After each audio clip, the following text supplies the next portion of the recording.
Hi friends, welcome to Kadam Study Center. So in this lecture we will going to start chapter number 3 computer memory. Okay. जैसा कि आपको पता है हमने महा एमसीए सीईटी का जो सिलेबस था उसमें कंप्यूटर कॉन्सेप्ट ये सब्जेक्ट हमने स्टार्ट किया था, उसमें हमें आज चैप्टर नंबर 3 स्टार्ट करने वाले हैं जो कि है computer memory. Okay, complete theory plus MCQ lecture होने वाला है. ओके, बहुत ही कम सिलेबस है इस चैप्टर का, थ्योरी बहुत कम है एंड एमसीक्यू भी हम हर एक चैप्टर के 10 एमसीक्यू सॉल्व करते हैं. Okay, so let's start the lecture. So first basically memory के बारे में इंफॉर्मेशन देख लो. मेमोरी आखिर होती क्या है, तो देखो, a computer memory is one of the most important elements in computer system.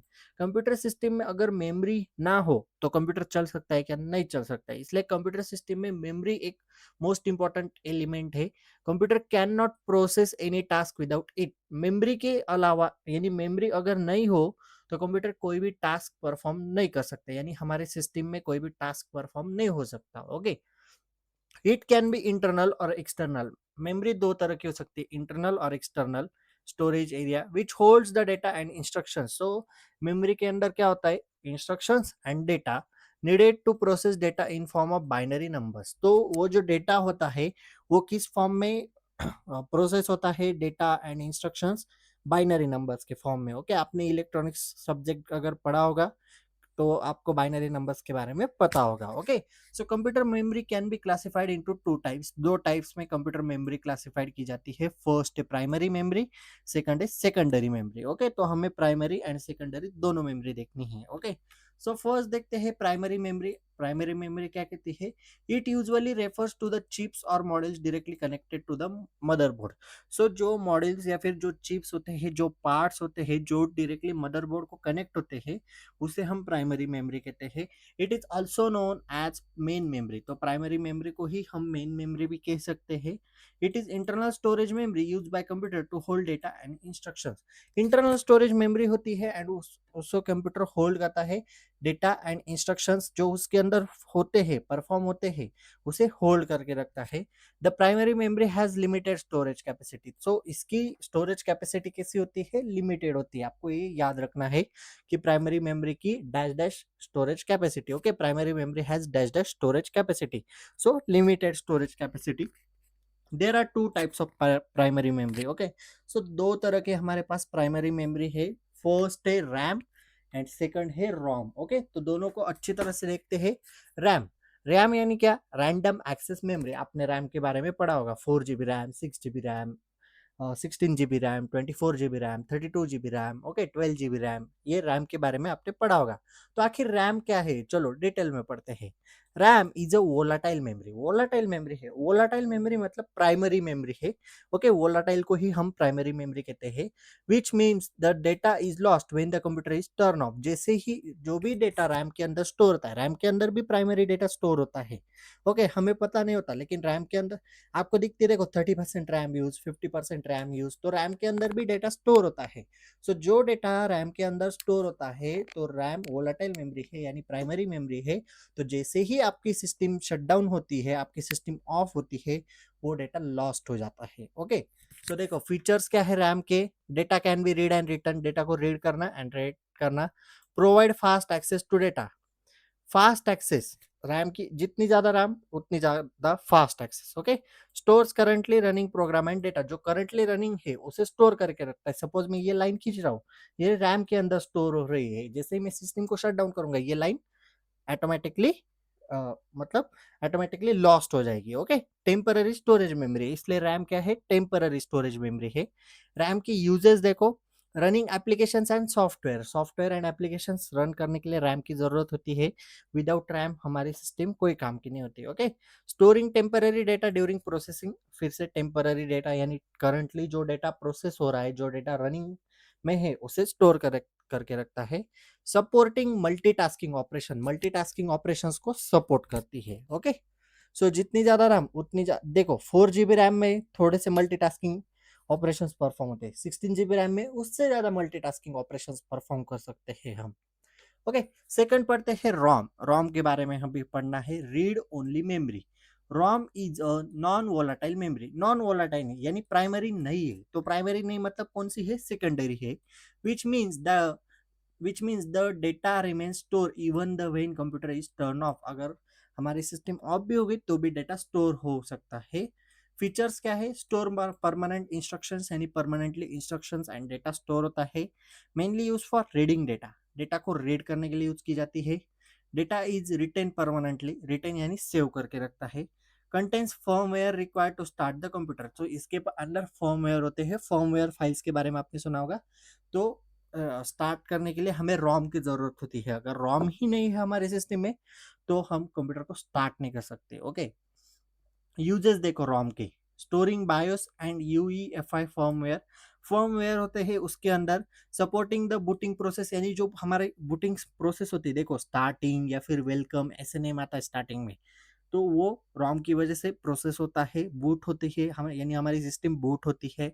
Holding essential system instruction, जो भी सिस्टम को नीडेड है, यानी जितनी जरूरत है सिस्टम को, जिन इंस्ट्रक्शन की जरूरत है, इसेंशियल इंस्ट्रक्शन है वो सिस्टम होल्ड करके रखती है रोम। Okay, next. ओके, ये थी प्राइमरी मेमोरी एंड उसके दो types, RAM and ROM. Okay, अभी हमें पढ़ना है secondary memory. Secondary memory non volatile होती है। Okay, secondary memory also known as auxiliary memory और एक्सटर्नल मेमोरी, इसे आप ऑक्सिलरी मेमोरी या एक्सटर्नल मेमोरी भी कह सकते हैं। Is use to store data and programs permanently. So इसके अंदर जो भी डेटा एंड प्रोग्राम स्टोर होते हैं परमानेंटली स्टोर होते हैं। Unlike primary memory, primary memory के अंदर स्टोर नहीं होते परमानेंटली, लेकिन सेकेंडरी मेमोरी के अंदर स्टोर होते हैं। It is not directly access by the CPU, CPU इसे डायरेक्टली एक्सेस नहीं करता। Data from secondary memory must first be loaded into primary memory RAM. Firstly primary memory के अंदर लोड होता है प्रोसेस होने से पहले। ओके, उसके बाद सेकेंडरी मेमोरी में से होता है। फीचर्स क्या है, नॉन वोलाटाइल है, यानी data is not lost when power is turn off. Then provided large storage capacity. अभी सेकेंडरी मेमोरी में क्या आते हैं, हार्ड डिस्क, पेन ड्राइव, तो लार्ज स्टोरेज कैपेसिटी, आप कितनी भी स्टोरेज ले सकते हो ना, 16 GB, 32 GB, 1 TB तक आप स्टोरेज ले सकते हो। 2 TB की भी हार्ड डिस्क आती है, 3 TB, 5 TB, 10 TB। Okay, large storage capacity होती है, slower than primary memory, primary memory से स्लो होती है। Use for long term data storage, so long term अगर डेटा कुछ स्टोर करना हो तो हम hard drive, hard disk, SSD, pen drives का यूज करते हैं। मोस्ट कॉस्ट इफेक्टिव, जितना ज्यादा स्टोरेज उतनी ज्यादा cost than primary memory. Okay, next, types of secondary memory. So 3 types है, उसमें से फर्स्ट है मैग्नेटिक स्टोरेज डिवाइसेस। तो मैग्नेटिक कौन कौन से, हमने कंप्यूटर फंडामेंटल्स में पढ़ा होगा ये magnetic storage devices chapter number 1 में। Okay, store data using magnetic technology, magnetic technology के थ्रू डेटा स्टोर किया जाता है। For example hard disk drive, magnetic tape, floppy disk. Okay, इसमें से आपने हार्ड ड्राइव सुना होगा, बस एग्जांपल याद रखो। सेकंड टाइप है ऑप्टिकल स्टोरेज डिवाइसेस। तो ऑप्टिकल कौन कौन से है, जो लेजर टेक्नोलॉजी यूज करते हैं, लाइक सीडी, सीडी के अंदर लेजर लेजर टेक्नोलॉजी यूज होती है, DVD, blu ray disc. Okay, next, solid state storage devices.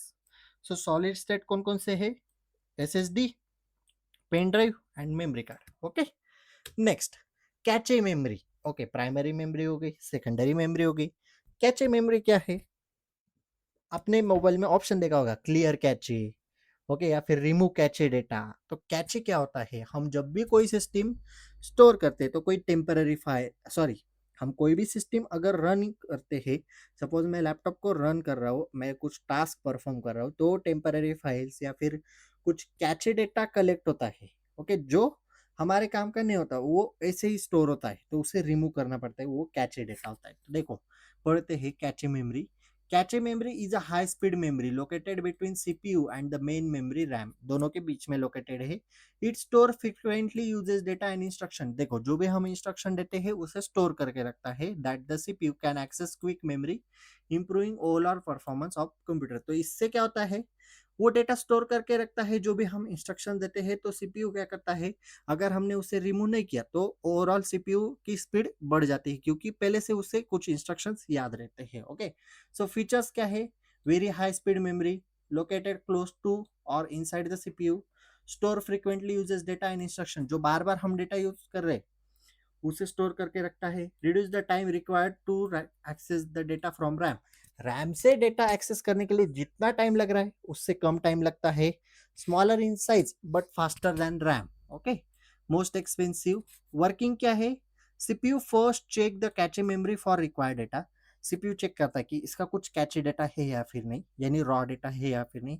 If the data is found, अगर डेटा फाउंड हुआ यानी मिल गया तो cache hit it access immediately, cache data मिल जाता है एंड एक्सेस हो जाता है। If data is not found cache miss, it is fetch from RAM and वो रैम से डेटा लेता है, ओके, फ्यूचर यूज के लिए। Next, memory organization. अभी मेमोरी ऑर्गेनाइजेशन क्या है देखो, memory organization refers to the arrangement of different types of memory in a computer system. अलग अलग तरह की मेमोरी को की अरेंजमेंट करने के लिए हम मेमोरी ऑर्गेनाइजेशन यूज करते हैं कंप्यूटर सिस्टम में, ओके। अलग अलग तरह की मेमोरी यानी cache memory, primary memory, secondary memory, okay. It helps the computer store, manage and retrieve data efficiently. तो इसकी वजह से क्या होता है, अगर हमने कोई भी चीज ऑर्गेनाइज करके रखी, वैसे ही अगर हमने मेमोरी ऑर्गेनाइज करके रखी तो हमें अच्छी तरह से इजीली हमें डेटा रिट्रीव करने के लिए आसानी हो सकती है, okay. The memory system is organize in a hierarchical structure based on speed, capacity and cost, okay. Hierarchical structure, अभी जो कंप्यूटर के स्टूडेंट है उन्होंने हायरार्चिकल स्ट्रक्चर के बारे में सुना होगा। हायरार्चिकल स्ट्रक्चर क्या होता है, ट्री लाइक स्ट्रक्चर होता है, ओके। डीबीएमएस में आपने सुना होगा, okay. Then the main purpose of memory organization is to provide fast access to data। तो इसका मेन पर्पज क्या है, इजीली और फास्ट एक्सेस हमें डेटा का मिल सके। अगर हमें कोई भी पीडीएफ फाइल, कोई भी इमेज फाइल ढूंढनी हो तो अगर हमने मेमोरी ऑर्गेनाइज करके रखी तो इजीली हमें मिल जाता है। while maintaining large storage capacity, memory closer to CPU is faster but less storage capacity, memory farther from CPU is slower but provides larger storage capacity, okay. Memory hierarchy मतलब registers, cache memory, primary storage, secondary storage, यानी इन सबको manage करना मतलब memory organization, okay. Next, memory request. तो memory request क्या है, definition देखो, a memory request is a request made by the CPU. CPU memory के लिए रिक्वेस्ट भेजता है to the memory system to read and write the data. क्या request भेजता है, एक तो डेटा को रीड करो या फिर राइट करो। whenever CPU needs data instruction, CPU को जब भी डेटा की इंस्ट्रक्शन, डेटा या फिर इंस्ट्रक्शन चाहिए और wants to store information या फिर इंफॉर्मेशन स्टोर करनी हो, it send a memory request. वो क्या करता है, मेमोरी रिक्वेस्ट को सेंड करता है to the appropriate memory location, okay. So types क्या है मेमोरी रिक्वेस्ट के, फर्स्ट है read request, the CPU request data from memory. CPU क्या करता है, रिक्वेस्ट भेजता है डेटा को मेमोरी से, memory sends the required data, जो डेटा सीपीयू को चाहिए मेमोरी सेंड करती है। यूज व्हेन एग्जीक्यूटिंग प्रोग्राम और रिट्राइविंग स्टोर इन्फॉर्मेशन, जब भी हमें स्टोर इन्फॉर्मेशन, जो स्टोर इन्फॉर्मेशन यानी जो भी इन्फॉर्मेशन स्टोर की गई है या फिर जो प्रोग्राम से उनके एग्जीक्यूशन चाहिए, यानी हमें कोई भी फाइल रीड करनी है, सिर्फ ओपन करनी है, तो हम रीड रिक्वेस्ट भेजते हैं, opening a file from memory, example है। राइट रिक्वेस्ट यानी क्या, सेम सीपीयू रिक्वेस्ट भेजता है बट सिर्फ हमें क्या, सेविंग फाइल करनी, यानी फाइल को सेव करना है, इंफॉर्मेशन को प्रोसेस करना है, एडिट करना है, तो हम राइट रिक्वेस्ट भेजते हैं, ओके। नेक्स्ट, लास्ट टॉपिक है इस चैप्टर का, वर्ड साइज। तो वर्ड साइज क्या कहता है, word size refer to the number of bits that the CPU can process, transfer और स्टोर एट वन टाइम। यानी सीपीयू कितने वर्ड्स, कितने बीट्स एक टाइम पे स्टोर कर सकता है, ट्रांसफर कर सकता है, प्रोसेस कर सकता है, उसे हम वर्ड साइज कहते हैं। It indicates the processing capability of a computer system. Word size हमें क्या बताती है कि हमारे सिस्टम की, हमारे कंप्यूटर की, हमारे लैपटॉप की कैपेबिलिटी कितनी है, यानी उसकी क्षमता कितनी है, ओके। फीचर्स क्या है वर्ड साइज के, मेजर इन बीट्स, बीट्स में काउंट करते हैं। Determine how much data the CPU can handle in a single operation, एक सिंगल ऑपरेशन में सीपीयू कितना डेटा, कितना लार्ज डेटा हैंडल कर सकता है। Large word size generally result faster processing, जितनी लार्ज वर्ड साइज उतनी faster processing. It affects the maximum memory that can be address bye the CPU, okay. Common word size क्या है, 8 bit processor, 16 bit processor, 32 bit processor, 64 bit processor, यानी आपने सुना होगा आपकी system 32 bit है, 64 bit है, 8 बिट है, 8 बिट और 16 बिट जनरली यूज नहीं होते अभी, अभी सिर्फ 32 और 64 bit, and generally most probably अभी जो भी न्यू लैपटॉप्स, न्यू सिस्टम से वो 64 बिट्स प्रोसेसर के ही है, okay. For example, a 32-bit processor can process 32 bits at a time and 64-bit processor can process 64 bits at a time, okay। सो ये था computer memory third chapter, okay. ये था theory part. अभी बढ़ते हैं MCQ, किस तरह से एमसीक्यू आपके पास आ सकते हैं, किस तरह के एमसीक्यू पूछे जा सकते हैं एग्जाम में। ओके, सो फर्स्ट क्वेश्चन है which memory is directly access by the CPU. Okay, secondary, primary, optical, magnetic. Okay, अभी हमने पढ़ा तो जो प्राइमरी मेमोरी है वो सीपीयू डायरेक्टली एक्सेस करता है। So option number B is correct. Second question, which of the following is a volatile memory. तो वोलेटाइल मेमोरी कौन सी है, वोलेटाइल यानी प्राइमरी मेमोरी, इतना याद रखो। So option C is correct, RAM. Third question, which memory retains data even after power is turn off. अगर power off हो गई तो कौन सी मेमोरी है जो डेटा को सेव करके रखती है। सो नॉन वोलेटाइल मेमोरी यानी ROM, option D. Cache memory is located between. Cache memory किसके अंदर, किन दो चीजों के बीच में लोकेटेड होती है, CPU and main memory. So option number B. Which of the following is an example of secondary memory. Simple, RAM, ROM, cache memory, SSD. तो SSD. Okay, what is the main purpose of cache memory. तो cache memory का purpose क्या है, option number B, increase CPU speed. Which is the faster memory in the computer system. तो कौन सी faster memory है। सो इसका answer है option सी, register. Okay, ये हम हमारे थ्योरी पार्ट में नहीं था लेकिन ऐसा एमसीक्यू आया है। Option sorry, question number 8, what does write request to. तो राइट रिक्वेस्ट क्या करती है, option C, stores data in memory. Okay, store करती है या फिर सेव करती है। Question number 9, word size measure in. Word size किस में मेजर की जाती है, अभी हमने पढ़ा B, option B, bits. Bits के अंदर हम वर्ड साइज को मेजर करते हैं। Question number 10, which word size is commonly use in modern computer. Okay, मैंने अभी बोला, थ्योरी पार्ट में मेंशन नहीं था लेकिन मैंने लास्ट में बोला मॉडर्न कंप्यूटर यानी जो लेटेस्ट टेक्नोलॉजी है, लेटेस्ट लैपटॉप पे कंप्यूटर है, तो उसके अंदर कौन सी वर्ड साइज यूज की जाती है। तो 64 बिट्स के सिस्टम अभी हम यूज करते हैं। Option number D is correct. Okay, so if you have any doubt regarding this lecture, please ask in comment section or you can DM me on Instagram. Okay, Instagram account link is available in description box. Okay, so notes PDF is available on Telegram channel. Telegram channel link is available in description box. So if you like this video, please like, share and subscribe to our channel and share this video with your friends. So that's it for today.